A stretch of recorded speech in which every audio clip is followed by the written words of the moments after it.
Let's enjoy the little things in life together. A new day, a new vibe. Welcome to my channel, Daily Top Vibes. William Henry Harrison, 9th President of the United States. Biography. Full name, William Henry Harrison. Born the 9th of February, 1773, Charles City County, Virginia, USA. Died the 4th of April, 1841, Washington, D.C., USA.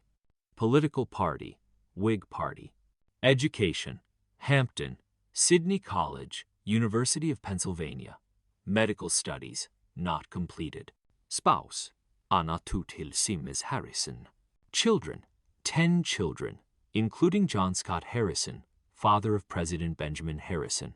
William Henry Harrison was a military officer and politician, known for his leadership in the Battle of Tippecanoe, 1811, which earned him the nickname Old Tippecanoe. He was elected as the 9th President of the United States in 1841, but tragically served only 31 days, dying from pneumonia, the shortest presidency in U.S. history. Career and achievements. Governor of the Indiana Territory, 1,800 and 1,812. U.S. Congressman, 1,816, 1,819. U.S. Senator, 1825, 1828. Minister to Columbia, 1,828, 1,829. Elected president in 1840 with the famous campaign slogan, Tippecanoe and Tyler too. Lifestyle. Harrison was raised on a Virginia plantation and lived a modest lifestyle compared to other presidents. He preferred simple living, farming, and spending time outdoors. Despite being from a wealthy family, he often faced financial struggles later in life due to limited income and large family expenses. Known for his discipline, patriotism, and modesty. Net worth.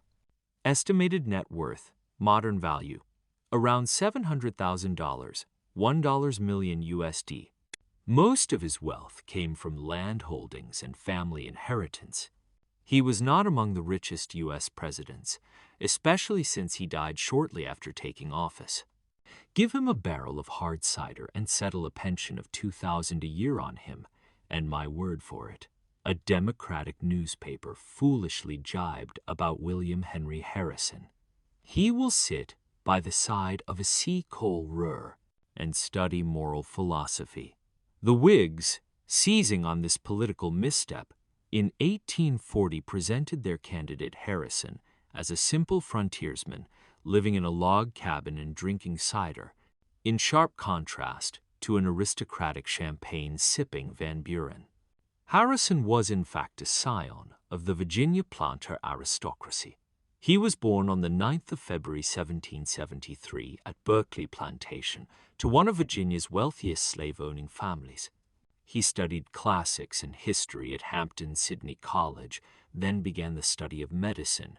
Then in 1791, Harrison obtained a commission as ensign in the 1st Infantry of the Regular Army and headed to the Northwest, where he spent much of his life. In 1795, Harrison married Anna Tudhill Sims. They would go on to have 10 children together. As Native American peoples continued to resist displacement, Harrison served as aide-de-camp to General Mad Anthony Wayne at the Battle of Fallen Timbers, which opened most of the Ohio area to settlement. After resigning from the Army in 1798, he became Secretary of the Northwest Territory, was its first delegate to Congress, and helped obtain legislation dividing the territory into the Northwest and Indiana territories. In 1801, he became governor of the Indiana Territory, serving 12 years. Harrison's primary task as governor was to secure more land for white settlers. He negotiated treaties for millions of acres in exchange for small amounts of money. When Native Americans refused to accept these agreements, or attacked encroaching settlements, Harrison responded with military force. The threat against settlers became serious in 1809. Eager to repel invading settlers, an eloquent and energetic Shawnee chief, Tecumseh, with his religious brother, the Prophet, began to strengthen a Native American confederation to prevent further encroachment. In 1811, Harrison received permission to attack the Confederacy. While Tecumseh was away seeking more allies, Harrison led about 1,000 men toward Prophetstown. Both sides agreed to a ceasefire until Tecumseh's return. The next morning, the 7th of November 1811, the Native American warriors attacked his camp on Tippecanoe River. After heavy fighting, Harrison repulsed them but suffered 190 dead and wounded in the Battle of Tippecanoe. After driving the warriors from the field, Harrison and his men then burned Prophetstown. Violence continued to escalate into the spring of 1812 as Tecumseh and his remaining native allies carried out raids against white settlements. During the War of 1812, Harrison won more military laurels when he was given the command of the army in the Northwest with the rank of brigadier general. At the Battle of the Thames, north of Lake Erie, on the 5th of October 1813, he defeated the combined British and Native American forces. Tecumseh was killed in the battle, scattering his allies and destroying the delicate Native American alliance he had forged. The Native Americans scattered, never again to offer serious resistance in what was then called the Northwest. Throughout his lifetime, Harrison offered contradictory views on slavery. As a slave owner, he opposed the idea of Congress restricting slavery in new territories. As his political career took off, he carefully avoided condemning slavery and instead professed the belief that the states themselves should decide its fate. He was nominated by the Whig Party in 1840 and won the election by less than 150,000 votes. However, he captured the Electoral College in a landslide, 234 to 60, with strong support from the western and southern states. When he arrived in Washington in February 1841, Harrison let Massachusetts Senator Daniel Webster edit his inaugural address, ornate with classical allusions.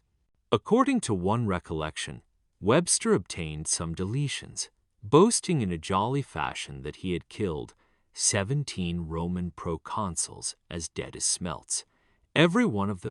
Webster had reason to be pleased, for while Harrison was nationalistic in his outlook, he emphasized in his inaugural address that he would be obedient to the will of the people as expressed through Congress. But before he had been in office a month, he became severely ill. On the 4th of April, 1841, he died at the White House, the first president to die in office, and with him died the Whig program. That's it for today's video. If you enjoyed it, don't forget to like, comment, and subscribe with the bell icon.